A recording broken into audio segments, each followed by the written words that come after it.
नमस्कार साथियों, स्वागत है आप सभी का आपकी अपनी पाठशाला पर। मैं हूं अंकित अवस्थी। आप हैं मेरे साथ में भारत के द्वारा हाल ही में ओमान के साथ किए गए CEPA comprehensive economic partnership agreement पर चर्चा करने के लिए। कितनी खास है भारत के लिए यह जानकारी, विशेष रूप से तब जब सीपा करने के लिए जो देश आपको मिला वो बिल्कुल पाकिस्तान के सामने बिल्कुल वैसे ही बैठा है जैसे भारत के सामने मालदीव्स। भारत और मालदीव्स के जिस तरह के रिश्ते रहे हैं कि भाई मालदीव्स को पाकिस्तान वाले अपने लिए यूज करते रहे हैं, तो आप समझ लीजिए कि अब भारत ने ओमान को अपने लिए वो जगह बना ली है जहां ना केवल हमारे नेवल जहाज रिफ्यूल कर पाएंगे, बल्कि भारत की कंपनी वहां से अगर सामान बनाकर किसी को बेचेंगी तो कोई टैक्स नहीं देना पड़ेगा। और तो और आप इंडिया से बनाकर वहां माल भेजेंगे तो लगभग 99% सामान पर ड्यूटी फ्री कर दिया गया है, यानी कि आपका सामान वहां बिना टैक्स के बेचा जा सकेगा। ट्रंप का टैरिफ चलेगा नहीं। कुल मिलाकर के भारत के लिए यह बहुत ही काम की खबर है, या फिर केवल एक सुर्खी आज के सेशन में जिक्र करेंगे, क्योंकि भारत की तरफ से देश के प्रधानमंत्री ने हाल ही में ओमान की यात्रा की और उस ओमान की यात्रा को उन्होंने अपने 3 देशों की यात्रा में शामिल किया, जब वो एक बार जॉर्डन के बाद इथोपिया और फिर ओमान पहुंचे थे। ओमान के साथ हुआ फ्री ट्रेड एग्रीमेंट फिलहाल के लिए बड़ी सुर्खियों में है, क्योंकि भारत ने पिछले 5 सालों में 6 ऐसे एग्रीमेंट कर लिए हैं। शुरुआत मॉरिशस से हुई थी, फिर ऑस्ट्रेलिया, फिर यूके, फिर किया हमने ईएफटीए के साथ, एफ्टा के साथ में, और फिर किया यूएई के साथ में, और अब छठा देश हमारे लिए यह बनकर आता है। ऐसे में भारत के द्वारा किया गया फ्री ट्रेड एग्रीमेंट हमारे लिए, हमारे देश की कंपनियों के लिए एक्सपोर्ट इंक्रीज करेगा, और एक्सपोर्ट बढ़ने पर निश्चित ही देश में रोजगार के अवसरों में वृद्धि होगी। बात होगी ओमान की, लेकिन उससे पहले प्रधानमंत्री की और देशों की यात्रा, साथ ही साथ पाकिस्तान को कैसे चुनौती देगा हमारा यह सीपा आज के सेशन में जिक्र करेंगे। फिलहाल के लिए ब्रीफ करते हैं भारत के प्रधानमंत्री की 3 देशों की जो यात्रा रही, जॉर्डन, इथोपिया और ओमान की, एक एक करके। सबसे पहले शुरुआत करते हैं दिसंबर 15 को, जब भारत के प्रधानमंत्री पहुंचे जॉर्डन। जॉर्डन कहां है? जॉर्डन को मैप पर अगर आप देखें तो इजराइल के पूर्व में जॉर्डन है, जिसकी राजधानी है अम्मन। प्रधानमंत्री जब यहां पहुंचते हैं, असल में जॉर्डन जो है वो फिलहाल के लिए फिलिस्तीनियों का सबसे बड़ा गढ़ बना हुआ है। यह कहिए कि एक तरह से फिलिस्तीनी जब निकलकर भागे इजराइल के, जो इजराइल ने जब इस पर वेस्ट बैंक पर या फिर गाजा पट्टी पर जो कार्रवाइयां की, उसके बाद में या तो वो इजिप्ट भागे या जॉर्डन भागे। मेजरली फिलिस्तीनी लोग जॉर्डन में हैं। जॉर्डन के अंदर राजशाही है। जॉर्डन के किंग जिन्हें आप देख रहे हैं, ये सेना के अंदर बड़े पद पर भी हैं, बढ़िया जगह से पढ़े हुए हैं, और इनकी जो सूझबूझ है विदेशी मामलों में, ये काफी प्रो वेस्ट हैं। अर्थात बिल्कुल अमेरिका की तरह से सोचना, उसी तरह के तजुर्बे से रहना, और इन्हें पैगंबर साहब के वंशजों से भी लीनिएज में कहीं कनेक्ट किया जाता है। इस तरह की चर्चाएं भी इनके लिए रहती हैं। भारत के प्रधानमंत्री का यहां वार्म वेलकम होता है, आपको यहां पर बहुत ही अच्छे से ट्रीटमेंट दिया जाता है, विशेष रूप से तब जब भारत और जॉर्डन 75वीं वर्षगांठ मना रहे हो अपने बायलैटरल रिलेशंस की। जब इस तरह से आप कहीं पर प्रेजेंट होते हैं तो ढूंढा जाता है कि असल में लोगों के बीच में ऐसी कौन सी बात है जो यहां पर की जाएंगी। ढूंढा जाता है कि भारत के लिए यह जगह एक प्रकार से मिडिल ईस्ट के अंदर इजराइल ना जाकर, इजराइल के पड़ोस के देश जॉर्डन में जाकर बैलेंसिंग एक्ट की तरह से इसे देखा जा सकता है। बैलेंसिंग एक्ट की तरह से कैसे? कि इजराइल के साथ भारत के रिश्ते काफी अच्छे हैं, ये सब जानते हैं। मिडिल ईस्ट में क्योंकि फिलहाल के लिए फिलिस्तीन कहीं एग्जिस्ट कर नहीं रहा जिसके पास जाकर के प्रधानमंत्री का वेलकम हो सके, तो जॉर्डन प्रो फिलिस्तीन कह सकते हैं। हालांकि वो एंटी इजराइल भी नहीं है, क्योंकि वो इस बात से डरता है। वही वो देश है जिसने सेना भेजने से इनकार ये कहते हुए किया कि फिर इजराइल से कौन लड़ेगा। लेकिन चूंकि फिलिस्तीनियों को बड़ी संख्या में अपने यहां शरण देता है, तो यहां जाकर के एक प्रकार से समझिए कि बैलेंसिंग एक्ट करके भारत की तरफ से यहां आया गया। अब बात करते हैं यहां से अफ्रीका की यात्रा की। भारत के प्रधानमंत्री यहां से निकलते हैं, अगले दिन जाते हैं अदीस अबाबा। अदीस अबाबा कहां है? अदीस अबाबा है अफ्रीका में, अफ्रीका के अंदर इथोपिया में। भारत के प्रधानमंत्री का यहां वार्म वेलकम होता है। एक बार के लिए आप अफ्रीका का मैप देखें। अफ्रीका के मैप में पूर्व की तरफ जब आप चलते हैं तो यहां पर ये जो देश है, ये हॉर्न ऑफ अफ्रीका में बसा हुआ है। ये बिल्कुल हॉर्न सा निकला हुआ जो देश है ना, यहां पर बसा हुआ ये देश इथोपिया है।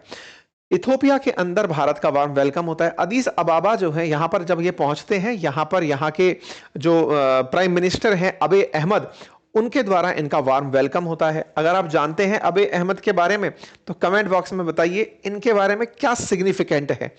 एंड तक पहुंचते पहुंचते मैं भी आपको बता ही दूंगा, लेकिन अगर आप जानकारी रखते हैं तो ये विश्व में किसी पर्टिकुलर चीज के लिए जाने जाते हैं, कमेंट में बताइएगा। एनीवे, तो फिर साहब यहां से आप निकलते हैं, प्रधानमंत्री की मुलाकात यहां पर होती है। भारत के जो अफ्रीका में लोग हैं, इथोपिया में जो लोग कंपनियां काम कर रही हैं या लोग जो रह रहे हैं, उनसे बातचीत होती है। सदन को संबोधित किया जाता है, काफी सारे एग्रीमेंट यहां साइन होते हैं।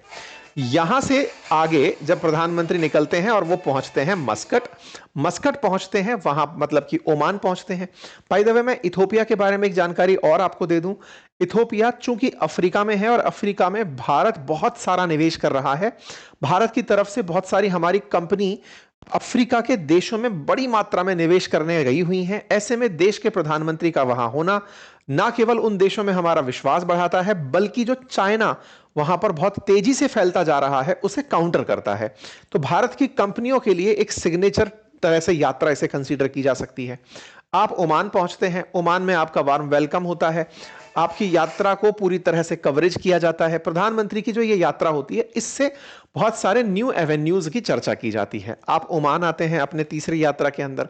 यात्रा की तारीख 17 दिसंबर को आप ओमान पहुंचते हैं। ओमान बिल्कुल भारत के ही सामने बैठा हुआ है। यह समझिए कि यह रहा अरब सागर।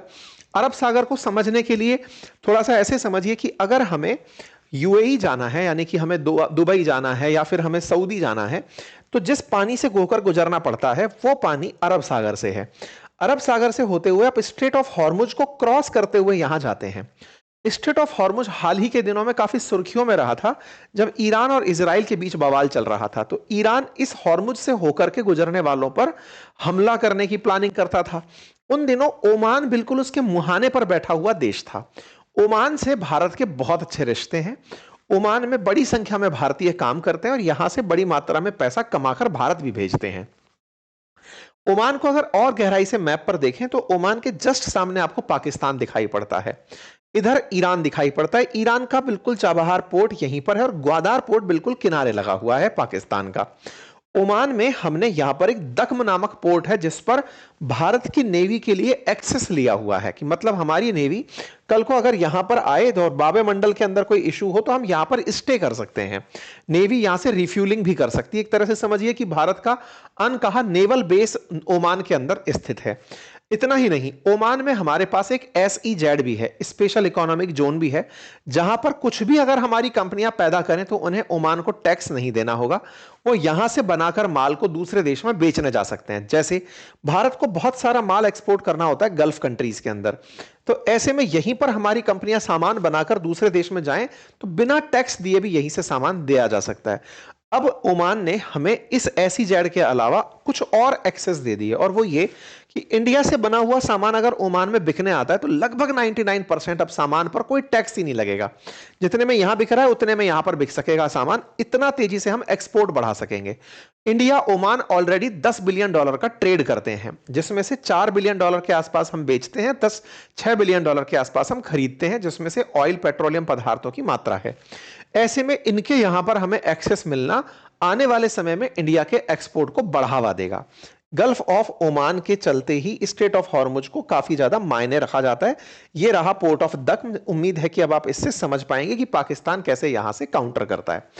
हमारा यहां पर बहुत बड़ा रोल है हमारी नेवी को लेकर के, और यहां पर गल्फ कंट्रीज में, विशेष रूप से पर्शियन गल्फ कंट्रीज के साथ में हमारा कनेक्ट ओमान में बेहतर होना हमारी इधर स्थिति को मजबूत करता है।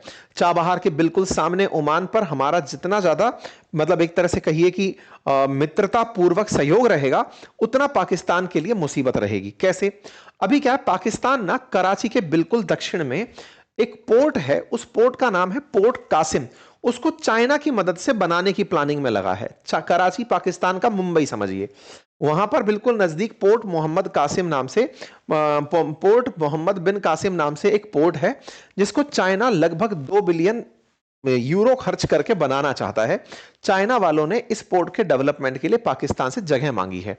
ऐसे में भारत के बिल्कुल नजदीक, बिल्कुल भारत के बॉर्डर के नजदीक पोर्ट कासिम का विकसित हो जाना भारत को एक निश्चित ही चिंता का विषय देता है, क्योंकि एक तरफ ग्वादार पोर्ट और दूसरी तरफ पोर्ट कासिम। वहीं दूसरी तरफ ओमान में अगर हम बैठे रहेंगे तो इन पर हम भली भांति निगरानी रख पाएंगे, विशेष रूप से ग्वादार पोर्ट में। स्ट्रेटेजिकली भी हमारे लिए ओमान महत्वपूर्ण हो गया और व्यापारिक दृष्टि से भी महत्वपूर्ण हो गया। भारत के प्रधानमंत्री यहां जाते हैं, यहां पर भारतीय समुदाय के जो लोग हैं उन्हें संबोधित करते हैं। भारत के प्रधानमंत्री की यहां पर ओमान के साथ में जो चर्चा होती है उसमें कॉम्प्रिहेंसिव इकोनॉमिक पार्टनरशिप की चर्चा सबसे बड़ी होती है, यानी कि एक फ्री ट्रेड एग्रीमेंट की। ओमान ने आज से लगभग 20 साल पहले अमेरिका के साथ में यह एग्रीमेंट किया था। 20 साल से इन्होंने कोई भी एग्रीमेंट नहीं किया किसी भी देश से, इसलिए यह भारत के लिए बहुत सिग्निफिकेंट है। भारत के प्रधानमंत्री को यहां का सेकंड शायद सर्वोच्च नागरिक पुरस्कार भी दिया जाता है और यहां से पुरस्कार लेकर के प्रधानमंत्री की यात्रा पूर्ण होती है। ऐसे में भारत अपना टेक्सटाइल, फुटवियर और ऑटोमोबाइल, जेम्स और ज्वेलरी जो है वो यहां पर सीधा मतलब एक्सपोर्ट कर सकेगा। इस तरह से ये सीएपीए हमारे लिए मायने रखता है। भारत का ओमान के साथ व्यापार हर साल बढ़ रहा है। बीच में कोरोना काल के अंदर थोड़ा सा डिप हुआ था, लेकिन हां 2024-25 में हमने $6.5 बिलियन का व्यापार इनके साथ किया है। कुल मिलाकर के कॉम्प्रिहेंसिव इकोनॉमिक पार्टनरशिप एग्रीमेंट करके भारत ने अपने एक्सपोर्ट के द्वार खोले हैं। इससे ओमान का हमारा रिलेशन बहुत मजबूत होगा और ऐसे में जब भारत का सामान वहां ड्यूटी फ्री तरीके से बिकेगा तो एक्सपोर्ट निश्चित ही प्रभावशाली होंगे। 99.38% माल हमारा वहां पर ड्यूटी फ्री होगा। अब सवाल बनेगा तो उनको बदले में कुछ दिया गया होगा? बिल्कुल दिया गया है। उनके लिए परसेंटेज थोड़ी कम रखी गई है।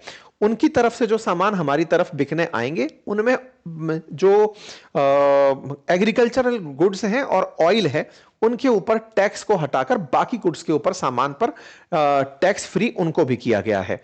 मतलब जो और टैक्सेस लग सकते हैं हमारी सेविंग के लिए वो हमने यहां पर किए हैं। बाकी हमें ज्यादा वहां पर मार्केट एक्सेस मिला है क्योंकि हम ज्यादा इंपोर्ट कर रहे हैं ओमान से, इसलिए हमें टैक्स में बराबरी करने की आवश्यकता नहीं थी। कुल मिलाकर के भारत को एक काफी बड़ा बूस्ट एक्सपोर्ट में मिला क्योंकि हम लोगों ने इस प्रकार से already EFTA, UK, Australia, UAE, Mauritius के साथ में फ्री ट्रेड एग्रीमेंट किए हुए हैं। तो ये छठा देश बना जिसके साथ अब हम फ्री ट्रेड एग्रीमेंट करने जा रहे हैं। ठीक है, तो कुल मिलाकर के भारत के लिए अपॉर्चुनिटी है, लेकिन चूंकि ओमान एक छोटा देश है तो वहां का फ्री ट्रेड एग्रीमेंट हमारे लिए ज्यादा बूस्ट नहीं कर पाएगा। बूस्ट नहीं कर पाएगा मतलब एक छोटी आबादी के लिए हम कितना ही सामान बेच लेंगे।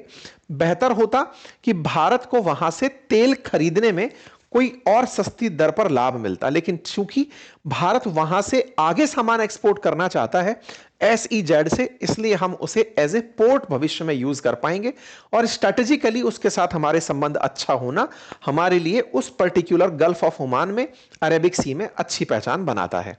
चूंकि इसके साथ साथ हमारा एक्सपोर्ट बढ़ेगा तो कुछ प्रोडक्ट्स जैसे मशीनरी प्रोडक्ट्स हैं, आयरन एंड स्टील हैं, ट्रांसपोर्ट की जो वस्तुएं हैं, इनके स्टॉक्स पर सीधा असर एक्सपोर्ट में देखने को मिल सकता है। प्रधानमंत्री जब भी विदेश यात्राओं पर हों और विशेष रूप से किसी पर्टिकुलर क्षेत्र के लिए डील की जाए तो उसकी वजह से बाजार पर भी सकारात्मक असर देखने को मिलता है। फिलहाल के लिए इतना ही। जानकारी अगर आपको पसंद आई हो तो साथियों से अवश्य साझा करें। चैनल पर नए हैं तो सब्सक्राइब कर लें। हमारे कोर्सेज अपनी पाठशाला एप्लीकेशन पर उपलब्ध हैं, उन्हें भी जाकर एक बार चेक करिए। धन्यवाद।